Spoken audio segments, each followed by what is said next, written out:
وكل ضلالة في النار.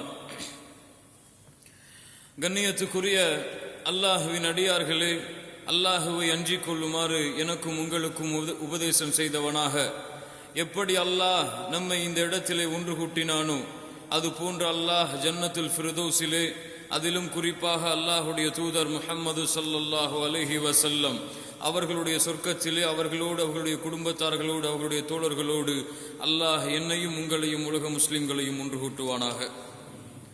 கண்ணியத்துக்குரியவர்களே, அல்லாஹுடைய மார்க்கம் ஒன்றுதான், அல்லாஹுவால் ஏற்றுக்கொள்ளப்பட்ட ஒரே ஒரு மார்க்கம். இன்ன தீன இந்தல்லாஹில் இஸ்லாம். அல்லாஹ் இந்த தீனை அங்கீகரித்திருக்கின்றான். படைத்த இறைவன், உண்மையின் இறைவன், சத்தியத்தின் இறைவன் இந்த இஸ்லாமிய மார்க்கத்தை தன்னுடைய மார்க்கமாக அல்லாஹ் பொருந்திக் கொண்டிருக்கின்றான். கண்ணியத்துக்குரியவர்களே, சத்தியம் இருக்கிறது என்று சொன்னால் அந்த சத்தியத்திற்கு, அந்த சத்தியத்தை அழிப்பதற்காக அல்லது சத்தியத்தை எதிர்ப்பதற்காக அசத்தியங்களும் இந்த பூமியிலே இருந்து கொண்டிருக்கும் என்பதுதான் இந்த உலகத்தின் நியதி. கண்ணியத்துக்குரியவர்களே, நாளுக்கு நாள், நிமிடத்திற்கு நிமிடம் முஸ்லிம்களுக்கு எதிராக, இஸ்லாமிற்கு எதிராக புரட்சிகளும் கிளர்ச்சிகளும் இந்த உலகளாவிய அளவில் நடந்து கொண்டிருப்பதை நாம் எல்லாம் கண்டு கொண்டிருக்கிறோம். கண்ணியத்துக்குரியவர்களே, மீடியாக்கள் மூலமாகவும் சரி, தனிநபர்கள் மூலமாகவும் சரி, ஒரு சமுதாயத்தின் மூலமாகவும் சரி, அல்லது ஒரு தனிப்பட்ட மதத்தின் மூலமாகவும் சரி, இஸ்லாமிற்கு எதிராக, முஸ்லிம்களுக்கு எதிராக ஒவ்வொரு நாளும் எதிர்ப்புகள் கிளம்பிக் கொண்டிருப்பதை, அந்த மார்க்கத்துடைய அடிப்படைகளை தகர்த்து மக்களின் உள்ளத்திலே இந்த மார்க்கத்தை பற்றிய ஒரு தவறான கண்ணோட்டத்தை கொடுக்க வேண்டும் என்ற நோக்கத்திலே உலகத்தில் உள்ள எதிரி சக்திகள், எதிர்ப்பு சக்திகள் கிளம்பிக் கொண்டிருப்பதை நாம் கண்டு கொண்டிருக்கிறோம். இந்த நிகழ்வுகளை பார்க்கும் பொழுது முஸ்லிம்கள் எல்லோரும் எப்போது அல்லாஹுடைய உதவி வரும், எப்போது அல்லாஹ் ரப்புல் ஆலமீன் இந்த முஸ்லிம்களை மேன்மைப்படுத்துவான், உலகத்திலே அல்லாஹுடைய தீனை உயர்த்துவான், அல்லாஹுடைய தீனை பின்பற்றக்கூடிய முஸ்லிம்களை பார்த்து எப்போது அல்லாஹுடைய தீன் இந்த உலகத்திலே மேம்படுத்தப்படுமோ அப்போது காஃபிர்கள் பயப்படுவார்கள், முஸ்லிம்களை பார்த்து அஞ்சுவார்கள் என்று அல்லாஹ் ரப்புல் ஆலமீன் அவனுடைய புத்தகம் அல் குர்ஆனிலே கூறுகின்றானே. அந்த நாள் எப்போது வரும் என்று எல்லா முஸ்லிம்களுடைய உள்ளத்திலும், எல்லா மூமின்களுடைய உள்ளத்திலும் ஆசை இருந்து கொண்டிருக்கிறது. மத்தா நஸ்ருல்லாஹ், அல்லாஹ் எப்போது உதவி செய்வான்? அலா இன்ன நஸ்ருல்லாஹி கரீப். அல்லாஹ் ரப்புல் ஆலமீன் பதில் சொல்லுகிறான், கவலைப்படாதீர்கள், அல்லாஹ்வுடைய உதவி மிக சமீபத்திலே இருக்கிறது. வலா தஹினு வலா தஹ்ஸனு வ அன்துமுல் அலௌன இன் குன்தும் முஃமினீன்.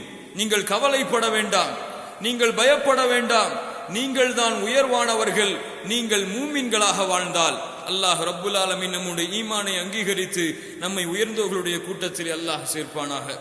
கண்ணியத்துக்குரியவர்களே, இந்த விமர்சனங்களில், இந்த எதிர்ப்புகளில் ஒரு மிகப்பெரிய எதிர்ப்பு தான் அல்லாஹுடைய தீனையும் அந்த தீனை பின்பற்றக்கூடிய முஸ்லிம்களையும் தீவிரவாதிகளாக அல்லது தீவிரவாதத்தை ஊக்குவிக்கக்கூடிய ஒரு மதமாக இன்று உலகளாவிய அளவில் முஸ்லிம்கள் அல்லாதவர்கள் மத்தியிலே செயல்பட்டு கொண்டிருப்பதை பார்க்கிறோம். கண்ணியத்துக்குரியவர்களே, இதனுடைய ஆராய்ச்சியை, இதனுடைய உண்மையை இந்த உலகத்திற்கு சமர்ப்பித்துதான் ஆக வேண்டும். உண்மையில் முஸ்லிம்கள் தீவிரவாதிகளா? உண்மையில் இஸ்லாம் தீவிரவாதத்தை போதிக்கக்கூடிய மார்க்கமா? உண்மையில் இந்த உலகம் ஆரம்பித்ததிலிருந்து எத்தனையோ மத கோட்பாட்டுகள் அழிந்து சென்றதே, முஸ்லிம்களும் வாழ்ந்தார்களே, அப்போதிலிருந்து இப்போது வரை உண்மையில் முஸ்லிம்கள் மட்டும்தான் அல்லது இஸ்லாமிய மார்க்கம் மட்டும்தான் தீவிரவாதத்தை ஊக்குவிக்கின்றது என்று கூறுகின்றார்களே, இது உண்மையா?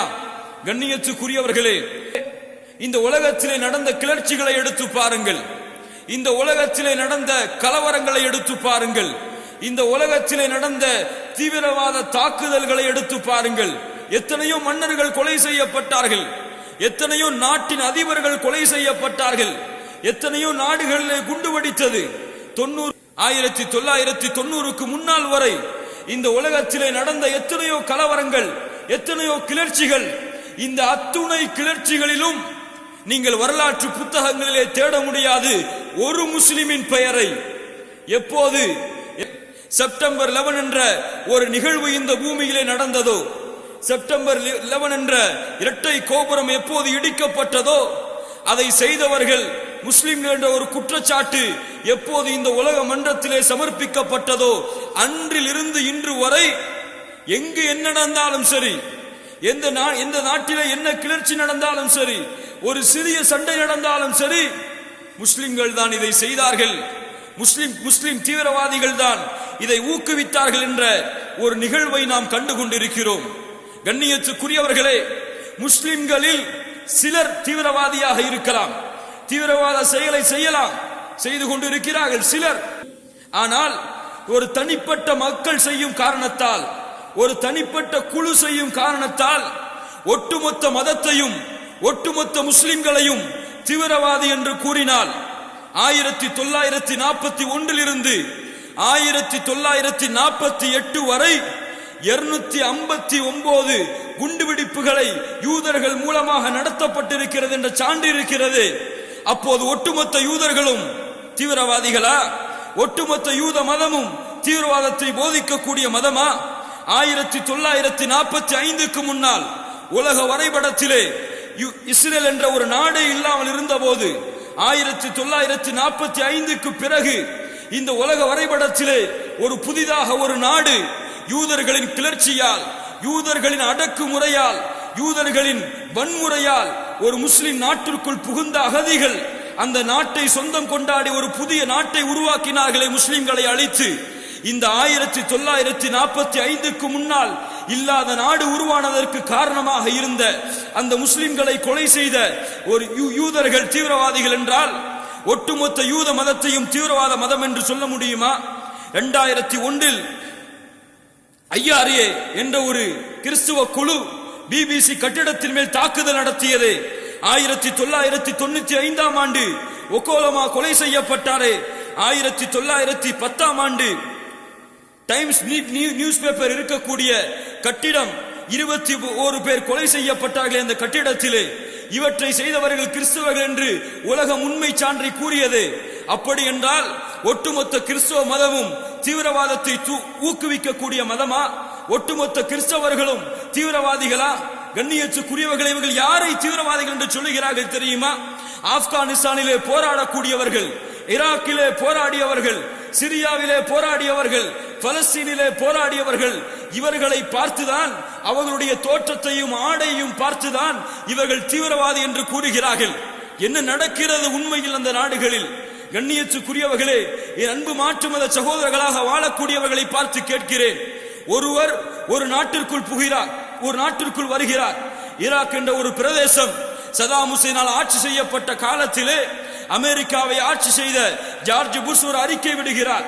ஈராக்கிலே அணு ஆயுதம் பதுக்கப்பட்டிருக்கிறது என்று அதை தேடுவதற்காக ஒரு குழுவை அனுப்புகிறேன் என்ற பெயரிலே ஒட்டுமொத்த ஈராக்கின் மீதும் போர் தொடுத்து 5 லட்சம் முஸ்லிம் குழந்தைகளை 5 லட்சம் முஸ்லிம் குழந்தைகளை பாலகர்களை கொலை செய்தாரே. இது தீவிரவாதம் இல்லையா? அதற்கு எதிராக தன் நாட்டின் மீது அடக்குமுறை செய்யும் பொழுது, தன் நாட்டை ஒரு சக்தி எதிர்க்கும் பொழுது, தான் சுதந்திரமாக வாழக்கூடிய ஒரு நாட்டிலே அடிமைகளாக தாங்கள் மாற்றப்படும் பொழுது அதை எதிர்த்து கிளம்புவது தீவிரவாதம் என்றால், அதை எதிர்த்து கிளம்புவது தீவிரவாதம் என்றால், இந்தியாவிலே அந்நியர்கள் உள்ளே நுழைந்த பொழுது இந்தியாவிலே இந்திய மக்கள் முஸ்லிம்களும் சரி மாற்று மதத்தார்களும் சரி நடத்தினார்களே அந்த போராட்டம், அது தீவிரவாத போராட்டமா? அதை அணு ஆயுதங்கள் மூலமாக நடத்திய சுபாஷ் சந்திர போஸ் ஒரு தீவிரவாதியா? என்ன சொல்லுவீர்கள் அவர்களை? என்ன சொல்லுகிறோம்? சுதந்திரவாதிகள் அவர்கள். சுதந்திர போருக்காக, நாட்டுடைய விடுதலைக்காக போராடியவர்கள். ஆம், பலஸ்தீனிலே அந்த மக்கள் தன்னுடைய நாட்டு விடுதலைக்காக போராடுகிறார்கள். ஈராக்கிலே அந்த மக்கள் தன்னுடைய நாட்டு விடுதலைக்காக போராடினார்கள். ஆப்கானிஸ்தானிலே அந்த மக்கள் தன்னுடைய நாட்டிலே வாழக்கூடிய முஸ்லிம்கள் அநியாயமாக கொலை செய்யப்படுவதை பார்த்து போராடினார்கள். இவர்களை தீவிரவாதி என்று முத்திரை குத்துவது எந்த விதத்திலே நியாயம்? எந்த விதத்திலே இது தீவிரவாதமாக கருதப்படும் என்று அன்பு சகோதரர்களை யோசித்து பாருங்கள். ஒரு முஸ்லிம் நிச்சயமாக ஒரு காலம் தீவிரவாதியாக இருக்க முடியாது. ஒரு முஸ்லிம், அல்லாஹ்வுடைய தீனை பின்பற்றக்கூடிய ஒரு முஸ்லிம் எந்த நேரத்திலும் தீவிரவாதியாக மாற முடியாது. என்ன சொல்லப்படுகிறது தெரியுமா? இந்த முஸ்லிம்கள் இந்த நாட்டிலே வாழ்கிறார்களே, இவர்கள் அடக்குமுறையால் வாள்களை கொண்டு இந்த உலகத்திலே மார்க்கத்தை பரப்பினார்கள் என்று சொல்லப்படுகிறது. உண்மைதானே? இந்த இஸ்லாம் வாளால் பரப்பப்பட்ட மார்க்கம் என்று. ஆம், கேட்கிறேன் கண்ணியத்துக்குரியவர்களே, முஸ்லிம்கள் எத்தனையோ நாடுகளில் ஆட்சி செய்திருக்கிறார்கள். முஸ்லிம்கள் எத்தனையோ நாடுகளில் தங்களுடைய கொடிகளை பரப்ப விட்டிருக்கிறார்கள். இந்தியாவிலே ஆட்சி செய்தார்கள் 800 ஆண்டுகளுக்கு மேலாக. ஸ்பெயினிலே ஆட்சி செய்தார்கள் 1000 ஆண்டுகளுக்கும் மேலாக. உலகத்திலே எத்தனையோ மகாணங்களை முஸ்லிம்கள் ஆண்டிருக்கிறார்கள். எடுத்துக்காட்டாக வைத்துக் கொள்வோம், இந்தியாவை 1000 ஆண்டுகள் 800 ஆண்டுகளுக்கு மேல் முஸ்லிம்கள் ஆட்சி செய்தார்களே, வாளால் இஸ்லாம் பரப்பப்பட்டிருந்தது என்றால், இந்த இந்தியாவிலே வாளால் தான், அடக்குமுறைகளால் தான், வற்புறுத்துதலின் பெயரால் தான் இஸ்லாம் பரப்பப்பட்டதென்றால், இந்த இந்தியாவிலே எந்த இந்துவும் இப்போது வாழ்ந்திருக்க முடியாது, எந்த கிறிஸ்தவனும் வாழ்ந்திருக்க முடியாது, ஸ்பெயினிலே எந்த கிறிஸ்தவர்களும் வாழ்ந்திருக்க முடியாது.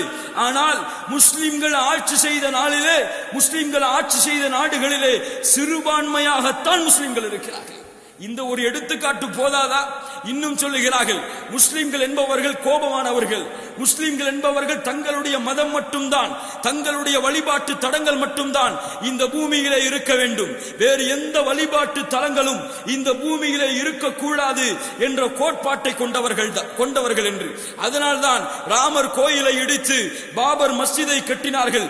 இன்னும் இவர்களுடைய நோக்கம் கோயில்கள் அனைத்தையும் இடித்து பள்ளிவாசலை கட்ட வேண்டும் என்பதுதான் என்றும் உலகத்திலே முஸ்லிம்கள் மீது குற்றச்சாட்டு சுமர்த்தப்பட்டு கொண்டிருக்கிறது. கண்ணியத்துக்குரிய நண்பு மாற்று மத சகோதரர்களை பார்த்து கேட்கிறேன், முஸ்லிம்கள் அப்படி வளர்க்கப்பட்டவர்கள் அல்ல. முஸ்லிம் வரலாறுகள் அப்படி எழுதப்பட்ட வரலாறுகள் அல்ல. முஸ்லிம்களை வழிநடத்திய தலைவர்கள் இந்த சமூகத்தை அந்த கோட்பாட்டிலே வழிநடத்தவில்லை. எடுத்துக்காட்டாக சில வரலாறுகளை சொல்லுகிறேன். இந்த உலகத்திலே ஆதாரபூர்வமாக நிரூபிக்கப்பட்ட சில வரலாறுகளை சமர்ப்பிக்கின்றேன். உமர் இப்னு அப்துல் அசீஸ் ரஹ்மத்துல்லாஹி அலைஹி அவர்களுடைய காலத்திலே ஒரு சம்பவம் நடக்கிறது. நீங்கள் எல்லாம் தெரிந்திருக்கலாம். ஒரு கிறிஸ்தவ பெண்மணி வருகிறார்கள். உமர் அவர்களே, கலீஃபா அவர்களே, அப்துல் அசீஸ் அவர்களே, உங்களுடைய நாட்டிலே, உங்களுடைய ஆட்சியாளர் ஆட்சி செய்யக்கூடிய என்னுடைய நாட்டிலே என்னுடைய வீடு பள்ளிக்கு அருகிலே இருந்தது. பள்ளியை அகலப்படுத்த வேண்டும் என்ற காரணத்திற்காக உங்களுடைய ஆட்சியாளர்கள் என்னிடத்திலே வந்து முறையிட்டார்கள். கிறிஸ்துவ பெண்மணியே, உன்னுடைய வீட்டை கொடுத்தால் இந்த பள்ளியை நாங்கள் கட்டிக்கொள்வோம் நீளமாக என்று. ஆனால் நான் அனுமதிக்கவில்லை.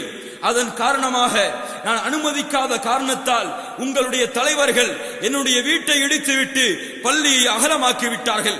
உண்மையில் முஸ்லிம் தலைவர்கள், இஸ்லாமிய ஆட்சி செய்த கலீஃபாக்கள் உண்மையில் மதங்களை பின்பற்றக்கூடியவர்கள் வீடுகளையும் இடித்திருந்தார்கள் என்றால் வரலாறுகள் எப்படி எழுதப்பட்டிருக்கும்?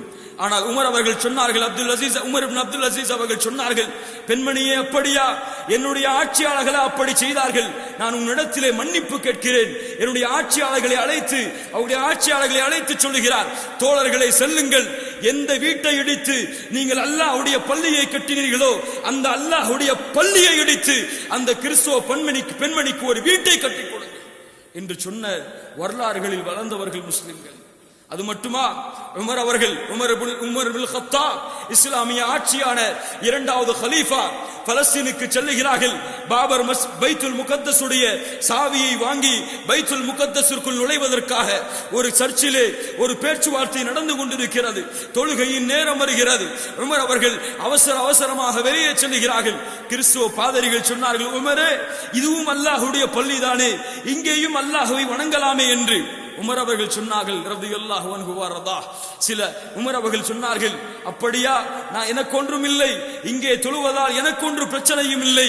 நாளை மக்கள் வருவார்கள், அறியாமையின் காரணத்தால் உமர் தொழுத இடம் இது என்று இந்த கிறிஸ்துவ ஆலயத்தை பள்ளி என்று வாதிடுவார்கள். அதன் காரணமாக வெளியே சென்று தொழுகிறேன் என்று உமர் இப்னு கத்தாப் ரலியல்லாஹு அன்ஹு அவர்கள் வெளியே சென்று தொழுது உள்ளே வந்தார்கள். கண்ணியத்துக்குரியவர்களே, முஸ்லிம் ஆட்சியாளர்களும் சரி, இஸ்லாமிய வரலாறுகளும் சரி, எங்குமே எந்த ஒரு மதத்தை புண்படுத்தியோ, எந்த ஒரு மத கோட்பாடு